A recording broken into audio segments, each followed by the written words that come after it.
Meus queridos, tomando fôlego ainda, fica pulando, né, que nem um doido. Nós vamos ler Apocalipse 1. Apocalipse não é difícil de achar, é o último livro da Bíblia. Apocalipse 1, de 4 a 8.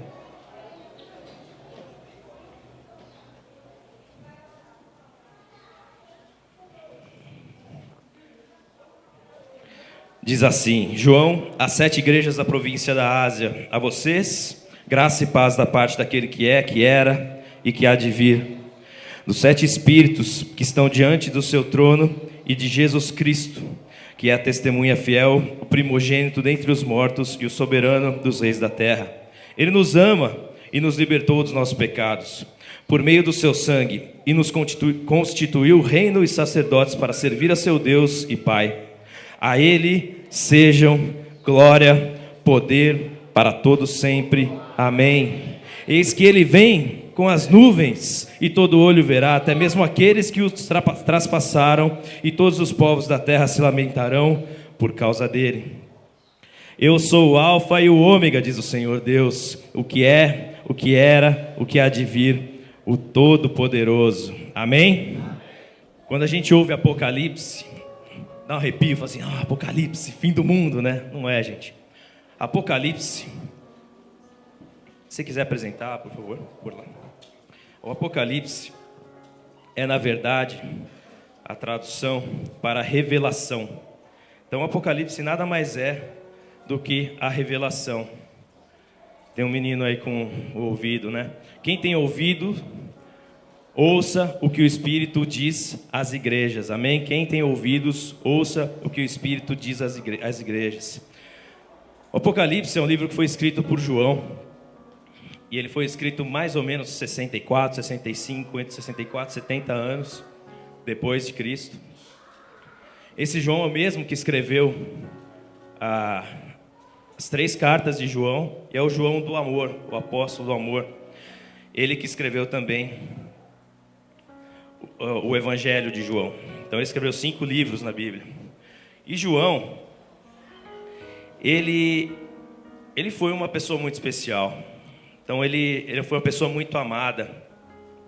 E Deus, Jesus, usou a vida dele para trazer a revelação, que é o Apocalipse. João, ele foi a primeira pessoa a entender o significado da ressurreição. Se a gente for ali em João 29, diz assim: eles ainda não haviam compreendido que, conforme a Escritura, era necessário que Jesus ressuscitasse dos mortos. João foi o primeiro que entendeu. Aqui ele estava falando de Jesus já ressurreto. E João também, depois da ressurreição, foi o primeiro a reconhecer Cristo ressurreto. Em João 21, 7, o discípulo a quem Jesus amava, João era o discípulo a quem Jesus amava, disse a Pedro: é o Senhor, Simão Pedro. Ouvindo-o dizer isso, vestiu a capa, pois a havia tirado, e lançou-se ao mar. Então esse é o João que recebeu essa revelação, que escreveu esses 5 livros na Bíblia, que traz para a gente: quem tem ouvidos, ouça o que o Espírito diz às igrejas. O Apocalipse, do grego, ele quer dizer revelação, ou ato de descobrir. Não é o Tropa de Elite, né? Do grego. Lembra disso? Do latim? Não é isso. Ele quer dizer ato de descobrir. Então ele não quer, Apocalipse não quer dizer fim do mundo, que a gente sempre fala, né? Isso é o Apocalipse. Isso é revelação, né? Não, isso é o fim do mundo. Então não é o fim do mundo, é o ato de descobrir. E o Apocalipse, ele divide-se em 3 partes. João escreveu, o Apocalipse divide-se em 3 partes. Ele fala do passado, do comecinho. Ele fala do presente, à época. Então João estava lá, ele relatou algumas coisas à época, e fala do porvir, fala do futuro. Eu não quero ter a pretensão aqui de dar um ensino, um treinamento sobre Apocalipse, sobre as coisas do porvir. Eu ainda chego lá, sobre a escatologia. Eu chego lá, viu, Paulinho? Mas Quando o Paulinho me deu, no dia do meu aniversário, aquela Bíblia de estudo de presente, como eu gosto do Apocalipse, eu falei, vou começar pelo Apocalipse. Aí o Paulinho falou, Ricardo, você vai lá pregar no dia 2 de dezembro. Eu falei, tá bom. Então já estava lendo Apocalipse, já uni o útil ao agradável. E eu vou falar um pouquinho do quê? Do presente. Então eu vou falar, o presente à época, o presente que João fala à época, ele pode ser trazido para o presente nos dias de hoje. É muito válido para os dias de hoje. E a parte do presente que o Apocalipse relata é a parte das cartas. As 7 igrejas da Ásia, está difícil de ler ali. Amarela? Amarela é aqui. As 7 igrejas da Ásia, Éfeso, Esmirna, Pérgamo, Tiatira, Sardes, Filadélfia e Laodiceia. Aqui é mais ou menos um mapa de localização. Essas igrejas ou essas cidades eram cidades muito importantes na sua época. Cidades que tinham a parte militar muito forte, uma parte de comércio muito forte, a parte política muito forte. Era a entrada, era o acesso do Império Romano para a Ásia. Então, aquele pedaço ali do desenho é onde hoje fica a Turquia. Então, hoje a Turquia é o país que faz a divisa entre a Europa e a Ásia. E essas cidades elas são todas situadas na Turquia. O local é na Turquia, algumas cidades nem existem mais. E o que elas cidades têm em comum? Que eu já disse aqui, né? Elas receberam cartas do apóstolo João. As igrejas dessas cidades, na verdade, receberam cartas do apóstolo João. Quem que recebeu as cartas? As igrejas. Então essas cartas, tudo que vai ser falado aqui, foi entregue pelo Espírito de Deus para o João. E João estava na ilha de Patmos, que é na Grécia, que é bem pertinho ali da Turquia, quase 50, 60 quilômetros pelo mar. Mas essas cartas foram direcionadas para um público específico, para a igreja da época. E será que Deus nos conhece? Será que Deus conhecia aquele povo na época? Será que Deus nos conhece? Se vocês lerem eu recomendo que vocês leiam após o culto de hoje os primeiros capítulos do livro de Apocalipse. Vocês vão ver uma sequência que está diferente daqui. O pastor está mudando a Bíblia? Não, a Bíblia está toda aqui. Eu só fiz o quê?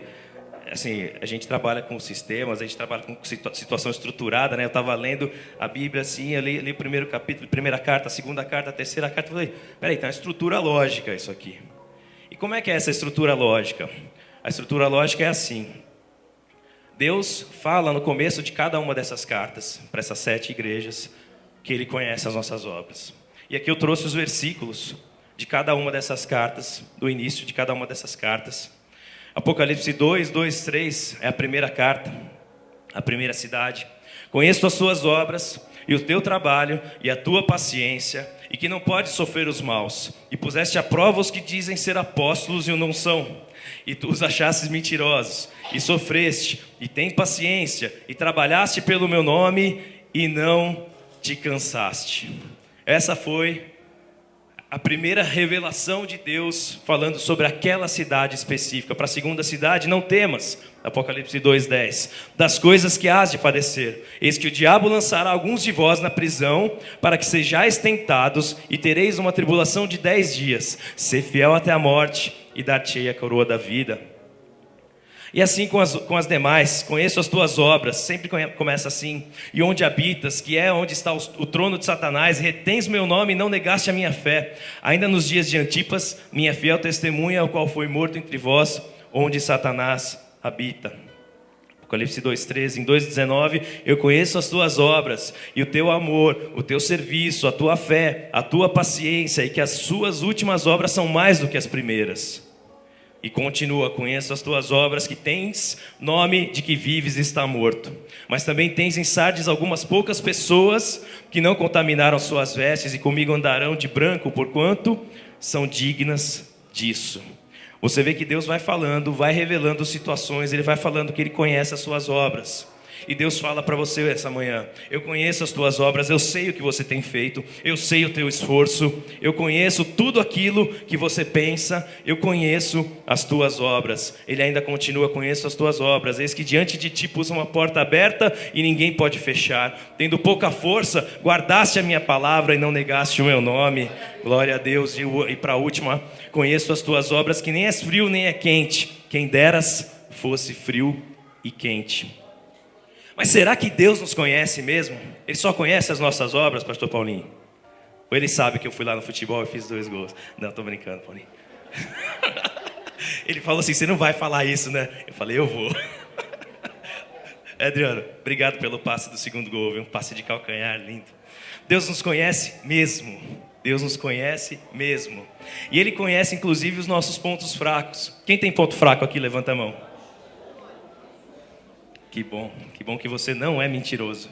E as cidades, as igrejas que receberam essas cartas tinham pontos fracos. E essa revelação de Deus, ela veio de uma forma que, primeiro Ele mostrou que conhecia nossas obras, e na sequência Ele mostra os pontos fracos. E eu vou falar aqui um a um, da mesma forma que eu falei das obras, vou falar dos pontos fracos. O primeiro, em Apocalipse 2, 4, 5, para a primeira cidade, é a negligência. A igreja que abandonou o primeiro amor. Tenho, porém, contra ti que deixaste o teu primeiro amor. Lembra-te, pois, de onde caíste e arrepende-te, e pratica as primeiras obras. Quando não, brevemente a ti virei, e tirarei do seu lugar o seu castiçal, se não te arrependeres. Então Deus conhece muito bem os seus pontos fracos. E Ele está dando aqui um alerta para as igrejas. Essa carta foi para quem? Lembra que falei no começo? Para as cidades, para os governadores? Para as igrejas. Negligente. Deus está falando através da vida de João. Jesus está falando através da vida de João. Deixe de lado a sua negligência. Amém? Volte ao primeiro amor. E Deus, também na segunda carta, Ele fala da esperança, de você estar ali com a sua esperança em homens, falando de igreja que foi perseguida por homens. Ele diz: conheço as tuas obras e tribulação e pobreza, mas tu és rico. E a blasfêmia dos que se dizem judeus e não são, mas são a sinagoga de Satanás. E ele fala também sobre a idolatria, da igreja que precisa de arrependimento. Mas algumas poucas coisas tenho contra ti, porque tens lá os que seguem doutrina de Balaão, o qual ensinava a Balaque a lançar tropeços diante dos filhos de Israel, para que comessem dos sacrifícios da idolatria e fornicassem. Assim tens também os que seguem a doutrina dos nicolaítas, o que eu odeio. Arrepende-te, pois quando não, em breve virei a ti e contra eles batalharei com a espada da minha boca. Deus fala para uma daquelas igrejas ali: chega de idolatria. E Deus fala para a igreja de hoje, Deus fala para você, falou para mim ontem, essa semana, fala para você: chega de idolatria. Idolatria não é só ali, idolatrar um santo, um anjo, não é nada disso. Tudo aquilo que tira o teu foco de Deus e que você vai dar mais atenção àquilo do que a Deus, é idolatria. Deus conhece os nossos pontos fracos e fala para outra igreja sobre a imoralidade sexual, sobre uma falsa profetisa. Ele dá o exemplo ali. Agora eu não vou conseguir ler ali. Até agora eu estava conseguindo, mas ficou pequenininho ali. Mas tem aqui, tem a colinha. Mas algumas poucas coisas tenho contra ti, que deixas Jezabel, mulher que se diz profetiza, ensinar a enganar os meus servos, para que forniquem e comam dos sacrifícios da idolatria. E dei-lhe tempo para que se arrependesse da sua fornicação, e não se arrependeu. Eis que a porei numa cama, e sobre os que adulteram com ela virá grande tribulação, se não se arrependerem das suas obras. E ferirei de morte a seus filhos, e todas as igrejas saberão que eu sou aquele que sonda os rins e os corações, e darei a cada um de vós segundo as vossas obras. Mas eu digo a vós e aos restantes que estão em Tiatira, a todos quantos não têm essa doutrina e não conheceram, como dizem, as profundezas de Satanás, que outra carga vos não porei, mas o que tendes, retende-o até que eu venha. Forte dura a palavra que revelada a João. sobre a imoralidade sexual. O que você tem feito na sua vida sobre isso? Como alguns pastores já pregaram aqui durante os últimos meses, a coisa mais fácil do mundo hoje é ter acesso. Coisa mais fácil do mundo. Mas você só acessa se quiser. Ninguém te obriga. Está lá, disponível. E é dura a palavra sobre a imoralidade sexual. Deus conhece os nossos pontos fracos. E Ele fala também sobre o amor ao dinheiro.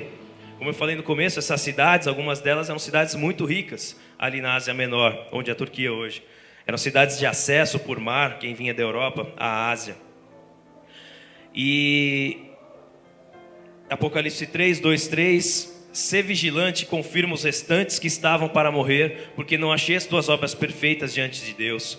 Lembra-te, pois, do que tens recebido e ouvido, e guarda-o, e arrepende-te. E se não vigiares, virei sobre ti como um ladrão, e não saberás a que hora sobre ti virei.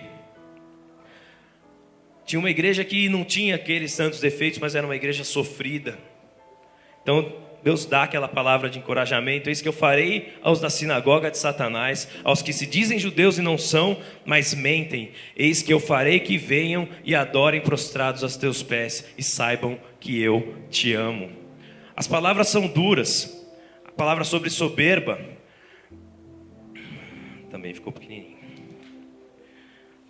Sobre a soberba, ele diz assim: porque és morno, em Apocalipse 3, 16 a 20. E não és frio nem quente, vomitar-te-ei da minha boca, como dizes. Rico sou, estou enriquecido, e de nada tenho falta. Ó soberba aí. E não sabes que és um desgraçado e miserável, pobre, cego e nu. Aconselho-te que de mim compres ouro provado no fogo. Falamos ontem sobre o fogo, quem estava aqui na manhã. Quem esteve aqui ontem de manhã? Foi uma bênção, fomos provados no fogo. Quem gostou diz amém? Amém, foi uma bênção. Aconselho-te que de mim compre ouro provado no fogo, para que te enriqueças, e roupas brancas para que te vistas, e não apareça a vergonha da tua nudez, e que unjas os teus olhos com colírio, para que vejas.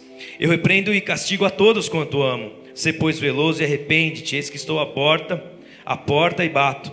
Se alguém ouvir a minha voz e abrir a porta, entrarei em sua casa, e com ele cearei, e ele comigo.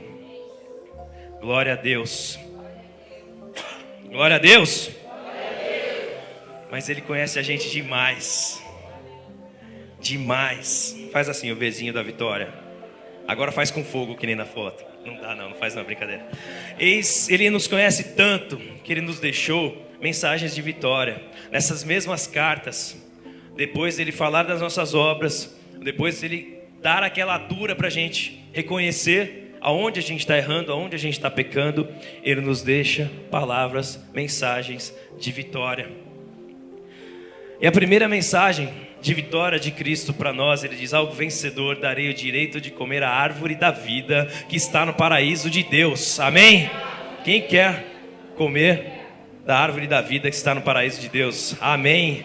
Então, meu amigo, você tem que vencer, porque isso é uma notícia boa, mas é com um C ali, ó, é ao vencedor. Então é só se você vencer. O vencedor de modo algum sofrerá a segunda morte. Glória a Deus. Ao vencedor darei do maná escondido, também lhe darei uma pedra branca com um novo nome nela escrito, conhecido apenas por aquele que o recebe.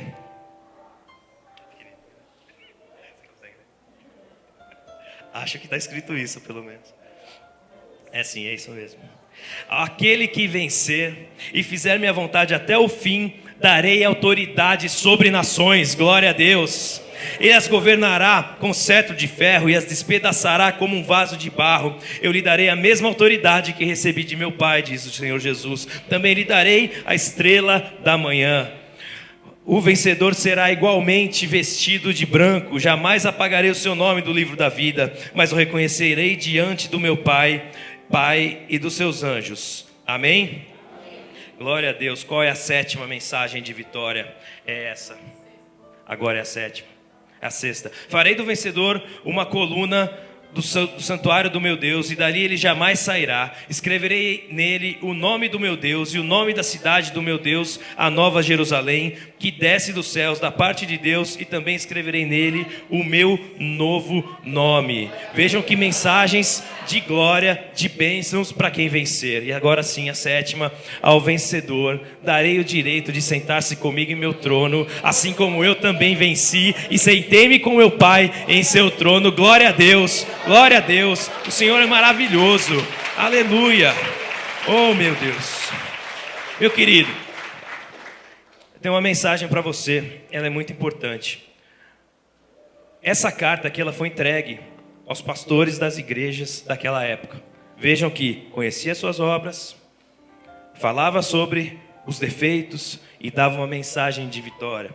Aí você pode estar pensando, mas e o que eu tenho a ver com isso, né? Eu queria te dizer que as coisas pequenas que você faz em nome de Jesus, em nome de Cristo, elas podem provocar um grande impacto na sociedade. Amém? Então vamos de novo. As coisas pequenas que você faz para Cristo, elas podem provocar um grande impacto na sociedade. Amém? Tenha fé nisso. Porque assim, eu vou mudar o mundo? Será que eu vou mudar o mundo? Não sei. Acho que não. Mas se cada um mudar o seu mundo, a sua coisa pequena, a sua cidade, o seu bairro, a sua família, a sua casa, você vai mudar o mundo. Vai ter grande impacto na sociedade. Deus, Ele nos chamou para fazer parte do jogo, não para ficar lá alterando o placar, não é? Você faz parte do jogo. Deus te chamou para fazer parte do jogo. Amém? Glória a Deus. E glórias, glórias, glórias, glórias, glórias e glórias e glórias e glórias e glórias e glórias ao Cordeiro de Deus. Louvado seja o seu santo nome do Senhor. Finalizando, sempre devemos glorificar o nome do Senhor. Do Senhor Deus nosso. És digno de receber glória, honra, poder, porque criaste todas as coisas e por tua vontade elas existem e foram criadas. Pela vontade de Deus, todas as coisas existem e foram criadas. E eles cantavam um cântico novo: Tu és digno de receber o livro e de abrir os seus selos, pois foste morto e com teu sangue compraste para Deus gente de toda tribo, língua, povo e nação.